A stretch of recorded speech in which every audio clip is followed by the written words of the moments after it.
C'est gigantesque ce qui se passe. Un sénateur, Guerriau, qui s'appelle, qui est accusé d'avoir mis de la drogue dans le verre d'une sénatrice. L'avocat s'exprime sur BFM, c'est un délice. C'est arrivé par accident. C'est un chat en fin de vie, d'ailleurs il est mort quelques heures après, il est mort mardi matin.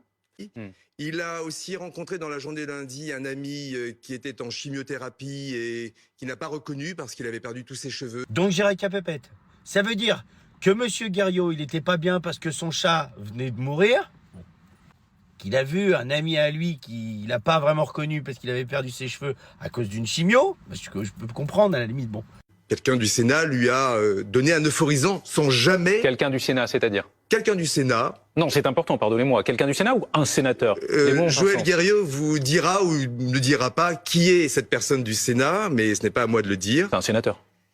Et lui a donné ce produit, sans dire que c'était de l'ecstasy. Il y a un autre mec, donc avec notre argent, hein, il va le voir et dit « Si t'es un peu fatigué, tiens, prends ça, c'est un euphorisant. » Mais Guerriau ne sait pas que c'est de l'ecstasy, pas du tout. Bah oui, c'est connu. Il y a un mec qui vient, il dit « Tiens, prends ça, ça va te mettre un coup de boost, mais il te dit pas ce que c'est. » En général, si c'est un guronzan, tu me dis, c'est pas grave.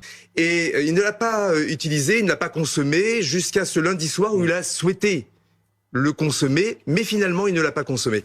Après, il l'a mis dans une coupe de champagne pardon, mais qui voulait boire. Finalement, il l'a pas bu, le gars. Et il l'a posé sur sa table.